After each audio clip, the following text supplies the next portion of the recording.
Hey everyone, welcome back. My name is Levi Woods. This is Drawbridge Finance. It is November 11th, and thank you so much for enjoying a moment of silence with me as we start today on November 11th, which is Remembrance Day. You know, remembering all of our veterans and making sure that what they fought for is in our hearts. So I just want to reach out to everybody about that. Thank you, Kevin, for letting me know that everything is working. We're going to get right into this. As always, not financial advice in any way, shape, or form. It's just what I'm looking at and what I'm doing in my account. I'm going to just switch over to the screen here momentarily. And we are going to take a look at the markets in general, and then I'll take your questions. So if you have any stocks you want me to look at, you want me to pull up, we'll do some analysis. We can look at valuations, we can look at the technical indicators, and we can see what is potentially going on with different stocks. Let's get into, let me get my screen here ready to go. Let's click this button and let's take a look at what the markets are doing. Relatively flat. SPX showing, this is the 1 minute chart up here. We've got 15-minute candles down here. This is the NASDAQ here, 1 minute chart on the NASDAQ. So we can scroll around and we can see all of these here. Why is that showing data vault? Well, wait, this should be the NQ. Let me just switch views. Let me switch to the view that makes the most sense here. We'll look at the 1 day chart. So this is SPX up 0.22% today. You can see we saw a bounce off of this channel. We're in an upward trend line, and we didn't bounce right on it. We went actually under it last Friday, but here we are 2 days into this week, 2 green days, and we're moving up. Now, it's really difficult to decide what is going to happen. Are we going to see some sort of top in this market at some point in time? It could easily happen if we kind of scroll out a little bit further and we take a look at the shape that's forming overall. Eventually, these types of plays kind of peter out. So when we look at the slope of how much price action has happened recently, we're a little bit steeper than we have been in the past. We had a pretty big drawdown here if we were to kind of draw down some average lines.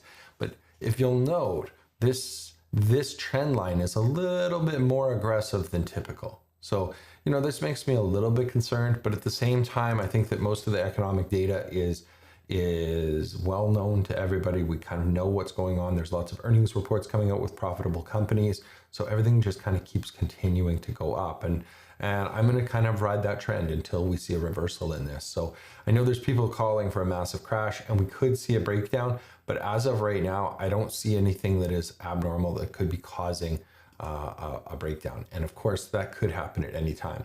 Let's take a look at NQ. And again, same sort of thing. This trend line, this one, we went right down to it. So we can see when we're kind of zoomed out, we can pretty easily see that trend line has not been broken. And we are now kind of in the middle of it. Let me just zoom this in a little bit more for us to take a look at. So we're talking about that blue line and that trend to the upside. And we're very much in the top of the 1 standard deviation off the VWAP. VWAP being way down here at 22,000, around 22,300 level. We're trading at 26,000. So it's, we're way up there. Could easily come down. Russell has been similarly trading in the top of its range, but it has a general shape that is starting to curve a little bit. So are we going to see this come down? We don't know. We could definitely see some consolidation. We could break to the upside continuing on that. Dow Jones Industrial Average, again, all of these very, very highly correlated. VIX sitting at 17.39. So we are in a position where the volatility has come back. Anytime we're seeing volatility spikes, I am making sure that I'm selling premium. That's one thing that I am doing. So when we see these spikes up, I have cash ready, set aside to take advantage of that. If we take a look at US oil, it's kind of was dangling down here below this 60 level. And I didn't quite put on a play yet. I probably will. This is like my entry parameters. Typically, I just thought we might get a little tiny bit more bearish, but we did see a hammer candle here on this last Thursday, and then I've seen green days since then. So I may have mistimed the bottom on that, but my typical range is between $64 and $60. That's that green range. That's where I like to play oil positions. No risk to the upside when I play oil. See if we have any questions here. If you guys are asking anything or just saying hi. We've got James saying good afternoon from Vancouver Island. Good to see you, James. Thanks for the post in the Discord. I didn't get a chance to respond yet. We will take a look at that. Jimmy Traders, PLTE, PLTY ETFs, not the first comment, as defaulted to PLE. Thanks. Oh yeah, no problem, Jimmy Traders. We'll take a look at those. And Andrew Miller just downloaded Moomoo on the other day, paper trading because I'm still new. Fantastic. How are you enjoying Moomoo? I've got it loaded here so we can take a look at it. I will pull up the GT trade that James had posted in our Discord group. So I'm going to take a look at that. Let's take a look at gold before we got on to the individual trades. We've seen a pretty big rally yesterday. We saw that happen. And then we're right at the top of this band. And so this is always where I'm like a little bit leery. When we were outside of here, you guys remember, each time we talked about gold, I was hesitant to continue to hold long positions, and I was playing for a downward move. Point of control is way down here. Like, this is where gold was for a very long time. And like this was already after the run up. You have to, if you scroll back, gold had an extremely large run early in the year. So there's kind of these levels that occur. You know, if we were to, let me just draw some boxes on here. So you see how there's like consolidation zones that happen? So this makes me think that we may have a consolidation zone around here in that, you know, 4,000 to 4,200 level, and then it will occur for some time, and then everyone thinks that gold is going to continue to go up, and so we're in a bullish metals market, and that's just kind of what it is. But looking for this type of action, and we're only, you know, about a month into this kind of consolidation phase. So my expectation is that we'll probably trade sideways for a bit. So expect a little bit of chop. That's just my opinion, of course. Silver chart looks very, very similar. It's taking a second to load. Let's get the silver loaded here. And don't know why that's not loading. Take a look at natural gas, recent run up on natural gas. I haven't been playing natural gas, so I just bring up the chart just so we can talk about it. Here's silver, and again, outside of that range. And silver has that very, very similar potential where we can get into a multi-month, and this is like a year of consolidation. Silver just played here. Now we've had a pretty big move. I would not be surprised if we didn't just get in a consolidation mode for a couple of months and before we break to the upside, but bullish on metals in general. Okay, let's take a look at, Andrew said, stuck on the mobile app for now because it turns out my MacBook is too old, haha. Got to load it onto the desktop later. Well, that's too bad that it's not running on your Mac. Do they have a web version? I would assume that they do. I would assume that we can do like a web login. I haven't tried it yet. But here's Moomoo. This is what we're actually talking about. Andrew's downloaded it. If you guys are interested, I have a link that gets you the best potential offers that they offer. If you're thinking about switching or opening up an account with Moomoo, let me post the link, because when I use my link, they give me a kickback. When you use it, you get the best possible deal. So it kind of works both ways for everybody. But I'll send my Moomoo link here. You guys can check that out and see the current offers that they have in place. Pretty awesome, I have to say. The skin just works pretty well. And I say skin because it actually trades on other brokerages. So Moomoo itself is a Chinese company that allows us to option trade on top of other companies. So whatever country you're in, you can open an account, and then therefore you can have that backed and all approved and everything. And Moomoo operates basically as the order entry, which is pretty awesome because then it's kind of universal. And I think they've done a fantastic job. So if we were to look at the markets, like say we were just like looking at what's going on, they've got this cool graphic stuff. We can see kind of what's going on globally at a click of a button. We can look at the United States. We can see kind of what The heat map is, semiconductors are down today, in software infrastructure down. We can see all of these types of things. We can see the NASDAQ components, S&P 500. So pretty great overall, like just lots of different cool things. If you're into earnings, it's got an earnings calendar that updates all the time. Just like, it's so innovative. I haven't even used all of the things that are here. So we're going to get into just my bread and butter. How do we make money?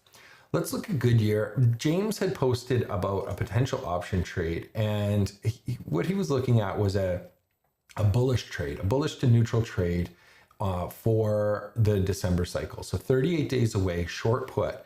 Now, James had actually posted about the 7 short put.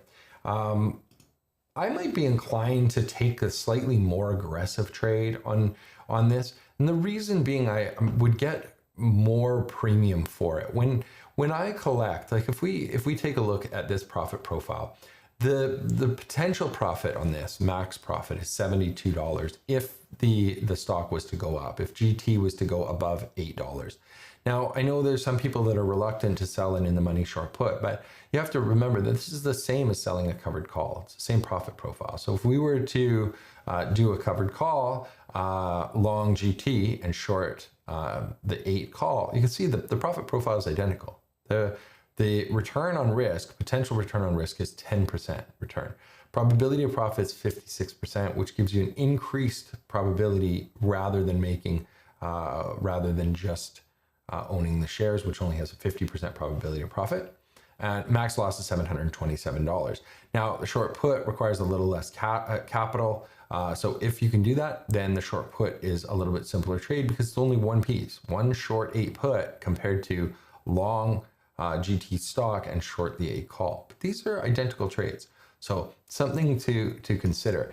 Now, if we weren't interested in that, let's take a look at the 7, selling that in the money call and risking assignment. We could still do a very, very nice return on capital if we were to sell the $7 short put. So if you see that down here at the bottom, December 19th, 7 put sell.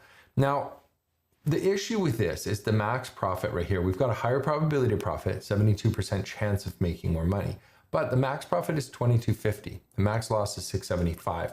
From a standpoint of return on capital, we have to try to make sure that we're making enough money. So I want to look at the annualized return. Let's just say that GT stays above $7 and this expires for full profit in the course of the next 38 days. I would get $22.50, and that would divided by the max loss, which is indicated here, $677.50. I'm going to go $678 just to keep it simple. And so we're looking at 3.36%. And then we divide that by the number of days, which is 38, and we times it by 365 to get an annualized simple return. The simple return is 31%. This means that the maximum return on this trade is 31% annually. If I was to do this, the 8 put instead, if I was to sell the 8 put, let's just slide this over here, sell the 8 put. It's more aggressive. There's more potential. At expiration, if the stock was exactly the same expiration or the same price that it is today, I actually make a little more money. I make $27. So if the stock moves up at all, which we know is a 50% chance of it going up and a 50% chance of it going down, I am making more money on this trade. And my max loss is not that much bigger. We're talking about $50 total. So from a relative perspective, let's see what happens if the stock didn't move. What is that calculation? What if I made $27 divided by 727? What does that work out to? So $27, which is the price if the GT was trading at the exact same price as it is today. So 27 divided by 728, which is the max risk. And we're going to get 3.7%, and we divide that by 38, and we times that by 365, and we get 35.6%. So we actually get a higher percentage return if the stock stays here. when we're talking about like what the max loss is from a cash secured value, we're talking about $50 extra. So if I'm taking $50 of risk extra and I have the potential of making $50 more on this trade. If I was to do this repeatedly, say I put this trade on every single month, there for sure would be some months where they're losers, but there would also be some months where I made a little bit more. So it's a question as to whether or not we want to be a little more aggressive. I am in this current market, I'm being a little more aggressive, especially on stocks like GT. When we look at the chart, we've already had it come down. You know, like it had a low of 650. It's trading an extremely good valuation relative to its long term. Is this the best return on investment? Probably not. You know, like targeting 35% annually for a move, for a sideways move, I like to target a little bit more. So I might try to find a stock that's a little bit higher return on capital than this particular play. But that's just me. So I know James had asked that and said, like, you haven't played GT in a while. And part of the reason for that is because there just wasn't enough volatility in it. So without enough volatility, I wasn't making enough money. And then I'm like, well, why am I allocating funds towards something that doesn't have enough potential for me? Then we're Jimmy Traders, we're gonna take a look at PLTE, and let's go to, I've got this little watch list that I've been building. And do we have any of these on here? Just scrolling through, I don't think I have PLTE on here at all. So I'm gonna go PLTE, which is one of the Palantir enhanced high yield. It's Canadian, it's a high yield return. I am working on a spreadsheet specifically for doing analysis of these. So I haven't released any details about it, but this is actually something you can tell just based on my watch list. So I'm looking at these trades, and one of the things that I find hard to deal with these trades in general is we have a stock like this, and we can see that it's gone up considerably, and it's also been paying this huge dividend, 55 cents a share for the PLTE, and it pays that September 29th, August 29th, July 29th. So for those Canadians looking at this, you've got every month getting 55 cents. Then they bumped the dividend up to 65 cents for October. So this has been a large distribution. And the price is at a good price relative to some recent price action. It's right here. It's not all the way at the peak. So we had an opportunity yesterday to buy some at an extremely low valuation, down at $25 a share. I'm going to do the same thing that I always do, and I'm going to look at whether or not this is these dividends work out to a decent return. Now, I don't know if we can see on here. I know we can see the past dividends. We can see 55. So it started here paying 37 cents, and these are all monthly. So we can see each month on the last day of the month it pays a dividend. 37 cents, 45, 55 for a couple of months, and now it bumped up to 65. But the price has also moved up. What I want to do is I want to be able to say, what has the return been inclusive of these dividends? Because as soon as you are a shareholder, you have to factor that into the overall return. This one has been positive, but some of these haven't been. If you look at like MSTE, which is MicroStrategy Harvest Enhanced Fund, and it has had a complete downturn. A stock that was trading at $18 is now trading at $8. So it's lost 50% of its value. And in this case, these 45-cent shares or 45-cent dividends, 60-cent dividends are not keeping up with that decline. But it's also giving us more opportunity when these dividends do come out. Say you bought back here and then you use the dividend each time to buy more shares. Well, the dividend purchasing power has been getting bigger. You're actually able to purchase more shares. MicroStrategy, of course, is linked quite heavily to Bitcoin. So if Bitcoin takes a rally, this stock is likely to rally up, whereas PLTE is not necessarily like that. I'm going to show you how to add in Moomoo, how to add this to a watch list. So you can just click on the little heart here and say watch list. I'm going to add that to my Snowball watch list, and then it should just appear in here. And Where did it appear? Was it already there? No, it gives it at the top. So then you'd have to readjust it here. You'd have to drag it down into position. But PLTE, I like these quite a bit, but I am doing a chart specifically, and there is going to be a video coming out on the analysis of the share price and the dividend inclusive. And the spreadsheet I'm building will be available to my members, and it'll also be for sale on my website, and it will be a great tool for you guys to easily be able to see whether or not these are like outperforming or underperforming, because it's really tough to look at these without including that dividend. Palantir obviously has had a massive year, so this fund has made a ton of money, and then the dividend is on top of that. So it's a huge annual return, whereas MSTE, which has had a brutal year from the price perspective, has actually paid out quite a bit of dividend. So that helps a little bit. And the question is, has it helped enough to be above a negative return? In this case, it's not, but some of them are difficult to tell. You know, you've got something like NFLY, where the stock is trading relatively sideways, 14.5 down to now 18.5. But then similarly, it's been giving, 20-cent dividend, 20-cent dividends. So in the last 5 months, it's returned $1 worth of dividends. Well, if you compare that from 12.21 current price, that's like 13.21 compared to the high. If you had purchased back here, you would actually be at break even from 13.20. From this level would have given you break even over the last couple of months. So something to think about with those. PLTY, let's take a look at that. What I want to do, and specifically this video that I'm working on, is going to be to compare these. So it will say,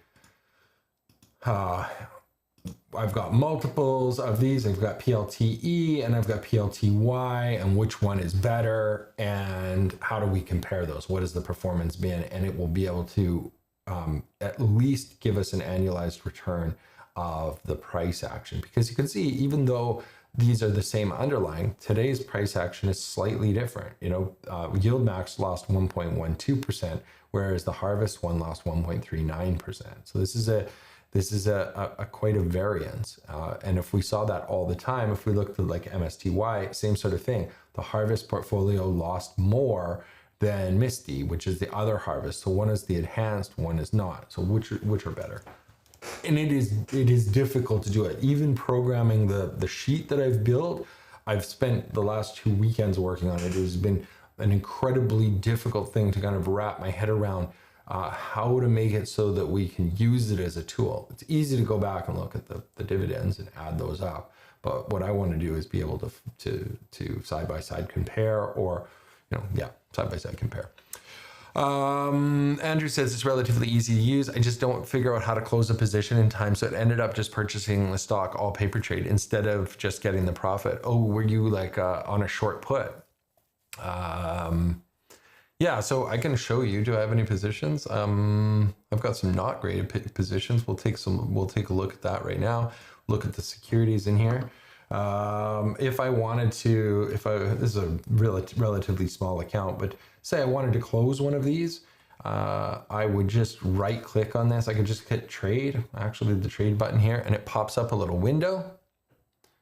And in this case, I would have to buy this out. I could just put in the amount that I would want to, $6.50, and then I would put in my password, unlock the trade, and trade. That's as simple as it is. Right so under accounts, securities, and then positions. So on the positions table, you can just click on this trade button. That's on the desktop version.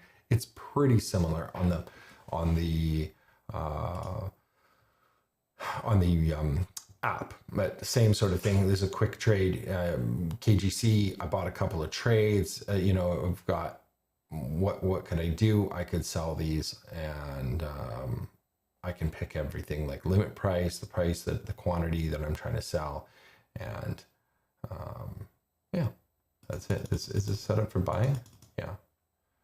So yeah, super simple. Super simple. Okay, what else do you guys want to look at? What does Investing Pro say fair market value for GT? That's a great question, James. Thanks for asking. Thanks for leaning on the resources that we have available to us. We'll look at both Seeking Alpha, BT, which is, sorry, GT, Goodyear. Let's get to the right one here. Ratings. Profitability, my eye goes to the same place on these screens all the time. Not very profitable. So this is likely why their stock price is down. The valuation it's a good time to buy. So it's a good time to buy if we think there's going to be a turnaround, but it's not profitable. So is it likely going to rally up a ton? Probably not. Certainly that making 31% a year, if it stays above $7, is not a shabby return by any stretch. So the trade idea itself is sound. Just know that there's potentially other valuations out there of other stocks where I might be more inclined to put $700. Let's look at here, only because I'm greedy. That's it. It's just like I want to make more money than 31% because I know that 31% is my maximum. So if I can make a little bit more than that, if I'm potentially making more, then sometimes I win and it's a little bit better. So there's some negative things here, nothing green. Weak gross profit margins, quickly burning through cash, financial health, fair performance. But fair value, $9.38, 24% above. So, these are, again, things that is it likely going to trade sideways? Probably. The information, especially on companies like this that have been around for a long time, these stocks don't trade a lot. That's why the volatility is low. So it depends on what type of portfolio you're building. And long term, I don't think that it's bad to make 30% a year when there's opportunity. When we're looking at the, why doesn't it show the chart very well here? This is price history 1 month. Every brokerage is slightly different, or every tool we use is slightly different. But GT, and James was correct. I used to trade GT quite a bit, so I had some plays on. I was playing them like as diagonals, and I think I ran some unicorns on this, and they were okay. It was like it's a sideways mover, so it's an all right position. I just think there's sometimes better. What else do you guys want to look at?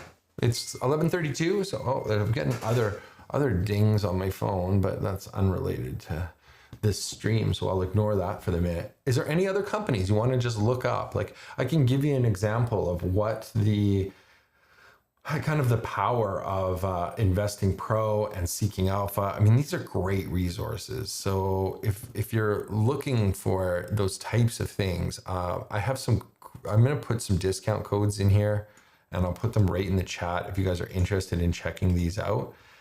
Because when you use the links, I've told you guys this before, if you use the links, then I get a kickback, you get the best deal possible. So that's the cool thing about being an influencer. What are they calling us now? They're like key opinion leaders. I like that term, key opinion leaders. That's what I'm being referred to, which I think is funny, but because it is my opinion, I guess. But I think that that's kind of a funny thing. Yeah, of course, James. And that's exactly, so James has said, very helpful, we could look at one at the 7 put and one at the 8 put. That's exactly the way to play these littler stocks. So, and it's also my thinking with some of the trades that I've been putting on. James is a member of my group. So if you guys were to see some of the amounts of capital that I am getting for selling at the money puts, it's extreme. I am using very powerful AI research to get cash secured puts that have incredible value. So I am looking to make between 3 and 10% a week on some of these positions. And when I target that much, even when the stock has a move to the downside, there's quite a bit of cushion because there's quite a bit of profit potential. I should show you one of the charts. Just let me see. Do I have it up here? One of the things that I'm working on right now, I'll just give you kind of a snapshot of it so you can kind of understand what is going on. But I'm gonna just pull up part of this because I haven't released this to anybody. Even my patrons haven't seen this yet.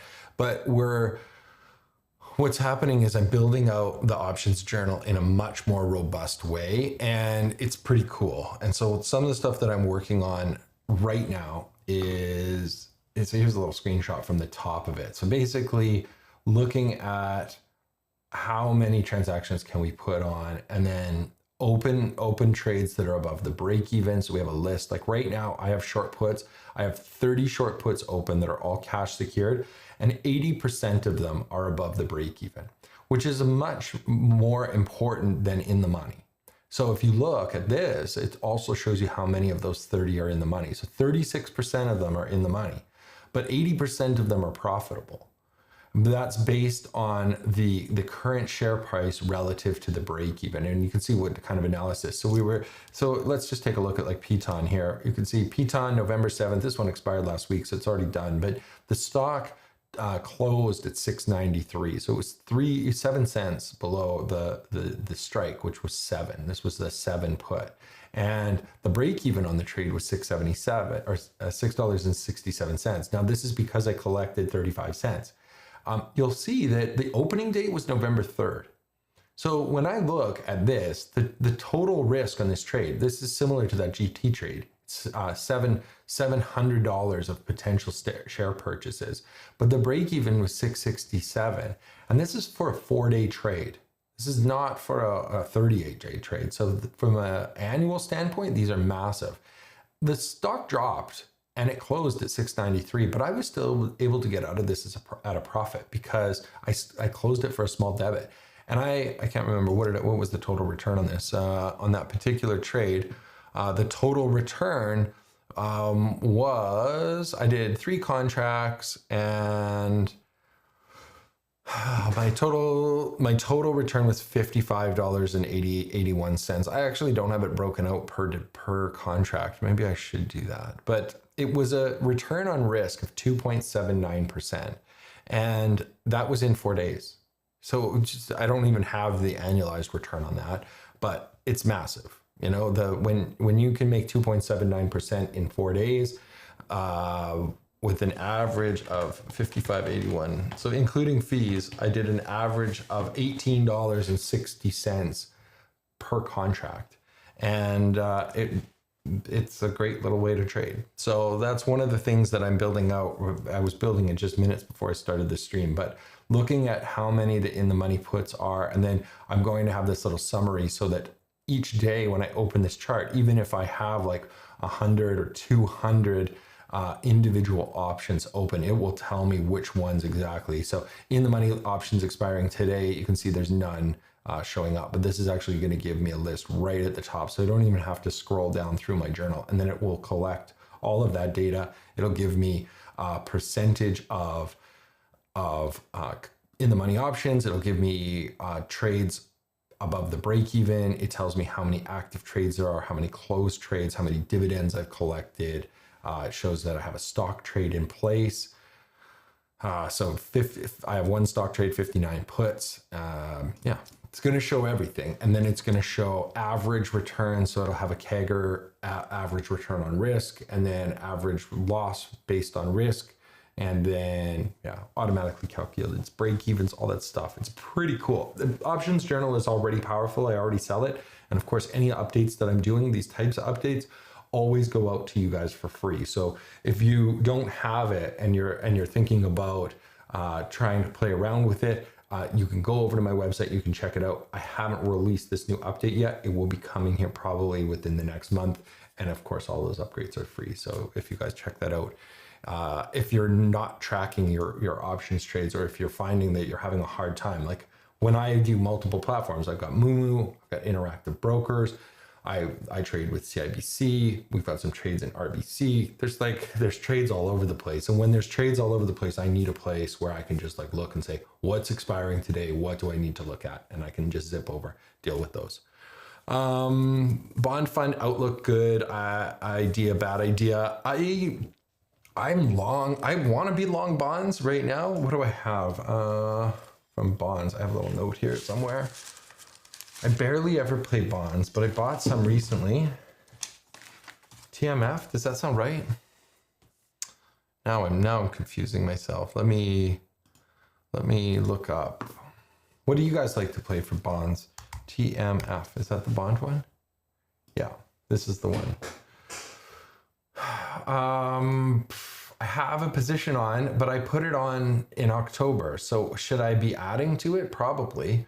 Now, I'm not a crazy directional trader, so I have positions that make a little bit of money even if we get a little bit of a downturn. So stock has dropped 10% ish since I got in. I think I got in at a pretty high valuation, but over the long term, I think this is going to be one of those potential positions that can make some money. Dividends 40 cents. That was September.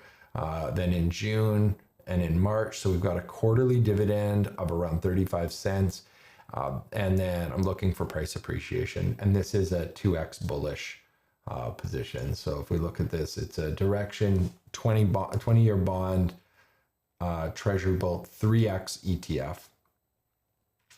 And dividends quarterly.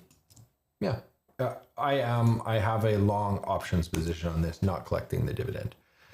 EMB VWOB. Yeah, let's take a look. One thing I'm going to pull up. Let's look at them here. TMF. What do you guys think about? Do you think we should be long bonds right now? This is probably going to say it's a bad idea just because it's a leverage fund. TMF. And strong sell rating on them on Seeking Alpha. So that's that. Let's look up that next one. EMB. But I would love to hear your opinions. Should we be long bonds? The interest rates are dropping, so the bonds should go up. That's my thinking. The quant rating is a C. Dividends are B. The move has already been strong. It's not huge. US dollar emerging markets bond. Well, that's kind of interesting. That's an interesting fund. What are the holdings in here? Financial 42%, basic material 40. So we've got Argentina, Ecuador, Argentina. So number of holdings 658. So it's diversified. It seems quite spread out. But from a perspective of like, where is the money? We've got 50% in financial. So do we think financial departments globally are going to do better? Possibly. We don't know. I wish I knew. I wish we had a crystal ball as to I can't say anything about those kind of things. That was Seeking Alpha. Did we get anything here from Investing Pro? No. Let's look at that same one, EMB. And we'll just take a look at Investing Pro and what they have. Don't know what's going on here. Don't know what's going on. What else should I tell you guys about? If you haven't signed up for my mailing list, you probably should. There's been some good emails coming out about some trade results. I've been kind of focusing on that, like showing off what kind of trades I'm putting on just for option traders. But I'm going to start putting trade ideas into that newsletter. These are going to be completely free in the newsletter. So if you're not, I understand that not everybody can afford to be part of the membership of the Drawbridge Traders Club, which you should definitely check out. Go over to Patreon and check it out. But if you can't, get on the free mailing list, and then those emails, when they come out, there's just one per week, we'll have a trade idea in there. So that's something I'm also going to work on, tracking those trades, and they're going to be really simple. I'm going to keep it simple. I'm trying to make it accessible to everybody. So they can't be like infinitely small, but they're going to be on smaller stocks, and they're going to be very, very simple trade setups just to try to keep it easy. Because I know I personally get crazy about making things too complicated. What else are we looking at here? We've got some other questions. We'll go to, this still didn't load, so let's try something else. And then VWOB. So this one loaded, but no. Okay, it's kind of half loaded. I don't know what's going on. VWOB. Vanguard Emerging Markets Bond. So this one is government, 84% government, 15% corporate. Similar sort of thing. The 1 year, it's like 4.5%. So, and what are the dividends on this? Dividend yield 6% plus a 4% appreciation. So you got a 10%. I don't see, there's nothing wrong in this with this type of diversification. Would I get crazy about like trying to do options on this? Probably not. I don't think there's enough liquidity on this type of stuff. Look at the volume, it's like 2, 4. So these are just straight buy and holds. I am not opposed to this type of thing with a portion of my money. Historically, bonds have been a low returner for the last 15 years. So I don't, I haven't held a ton, and it's not something that has been a part of my portfolio, but I don't know if it's a bad idea now. I think as we move, there's just the timing might be a little bit better. But James says bonds are almost always a bad idea in my opinion. James, man, I love you. Just so you know, I love it. This is why I like having a chat with people that are not afraid to talk about stuff. It's great. I'd much rather build a very low risk option strategy as an alternative. You know what I agree with you completely, James. And I know that you are a high level options trader. So the issue is, where do people that don't know anything, where do they invest? And I don't think that the people that are watching this particular stream, like if you watch my content, you are not an average trader. You guys are all definitely above average, because even if you understand a portion of what I'm doing, you're in like an elitist category of, we have high level options understanding, and otherwise you would just be bored and stop watching this stuff. So can you easily build a low risk option strategy that returns better than 10% or 6%? In all likelihood you can. Doing a very simple diagonal over the course of a year with a little bit of rolling would return more than 6%, and it would be very low risk, and it would have a nice volatility crush if there was or volatility expansion rather, if there was volatility. So those types of things can work out very, very well, and they can easily make that 6%. So, but for regular people, maybe not you guys, but for regular people, buying a couple of those and just sitting on it may not be such a bad idea. It really depends on how much management you want in each account. Like I'm guilty of like over trading sometimes, but it's better to just jump into some positions sometimes and let them ride. And I don't think they're that bad, because there is potential. They made 10% this year. And then James says, or split corp preferred shares are a good bond alternative. SPLT ETF is a good one. Let's take a look at that. Thanks, James. This is good today. I like this. I like when we're having some stuff that we're talking about. So this is the Brompton Split Corp Preferred Shares ETF. So the 1 year it's made 1.94%, and then the dividend has been 5.5%. So it's made 6.5%.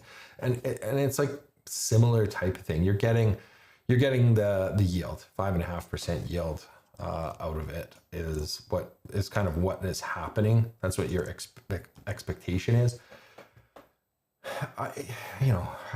I'm with you, James. I want to take a little more risk and make more money. That's kind of how I would like. Anyways, and Justin says, I agree with James. So yeah, it's good. It's like, this is exactly why we have discussions about it. And it's also why you don't see, like, my users know, like, I haven't played a ton of bonds. And the bond play that I have on right now is a ratio. Do I have the specifics of it? I'll pull up exactly the trade that I have on, which I'm down on. It would be a better time to get into it. Let me just find that trade. I got TMF. No, I don't have a TMF trade on. It must be something else. That's the thing I have tons of trades on. Let me look at Moo. Let me see if it's even possible. So let's say we wanted to do something like let's get out of the Condor mode here, go to custom. I'm loving Moo, by the way. So we can sell an aggressive covered call here, and we can, this is one thing I don't like. Okay, there we go. So December 12th, I could sell the 43 call. Now, you guys know what this looks like. This is exactly the opposite to a bullish bond position. It loses money if it goes up. But I'm going to show you my thought process on this. So if I was to sell two of those and then go out to like January of next year and look at what the cost is to buy some options, some call options, it's not very much money. We're talking about we're buying for around $6 a long call. So for about $600, I can get exposure to the upside of long call by buying out of the money. Now, if I look at the December one that expires in a month, I'm getting $100 for that. So I have a total cost right now of $500 to get into this trade. And if we were to look at the curve, you would see that it's a range. It's between $39 and $47. This straddle, or this type of trade, this little diagonal, it's not a straddle, this diagonal can significantly outperform the market than if it stays in this range. All I'm going to do is convert this to a ratio. So I'm going to sell 2 and I'm going to buy 3. And what that will do, you'll see what happens. It gives me a long exposure. It gives me positive theta decay. So in this case, it's pretty minimal, but it's $2 a day. I have 84 delta. So at this point in time, I make 84 delta if the stock goes up. My max loss is $1,641. I've got a 54% probability of profit, which is better than buying this bond altogether. And I have unlimited upside potential. If the bonds do go up, I just keep making money. But the biggest thing with this trade is that I have positive theta decay. I can be a little more aggressive with this if I want. Like if I want to sell the 42, I'll get even bigger theta decay. These don't have a lot of upside risk. There isn't any because of the ratio. And the cool thing is you can kind of dial them in the best, however you like. You can do like a 4-3, and then it doesn't make a ton of money, but it's making much better theta decay. This one makes $4 a day in theta decay. Max loss is $2,000 for something that has 60% probability of profit of making $4 a day. This profit tent is not small. This is an expiration P&L of $400 on a $2,000 position next week. That's at the peak. So next month rather. So if you're looking for positions, you want like a long position, this type of thing is fantastic. It's making money off of the short duration call, and if it goes down, those just lose money. And then we sell more calls against it and buy way out. You can buy a shorter duration too, and then it's even cheaper. You have less risk. So you can do it just like 100 days out in February, but you can see that the valley of death gets a little bit deeper there. So this is where you go back to that like 2-3 or maybe even 2-4. But then the expiration potential is smaller, still $180. The break even is a little bit higher, but max loss is only $337 on this. So if it goes down, $337 is max loss. It's kind of bonkers. There is potential that this could actually sag. So you know, you could have a IV contraction and it could actually sag into the negative. So you have to be a little bit careful. You want one that has enough potential profit above because they can't go red, if that makes sense. If it just was to drift up in between the strikes. So to alleviate that, you just keep your strikes closer together. But let's just reset this. That's your base trade there based on current volatility. And that's makes money. The break even's at $41. So it's the same as buying the shares today. Anyways, that's my thoughts on those kind of things. If you want to get exposure to something like TMF. Okay, I'm going to call it. You guys are great. It's been fantastic. Has that been a good learning experience? Thanks. Give me a thumbs up. Leave a comment to say bye or thanks or whatever it is you want to chat about. And we'll see my patrons on Thursday. And everybody else, if you need anything, just send me an email and I'll respond and we can chat that way. Thank you, everybody. Let's get rich together. Take care. Bye.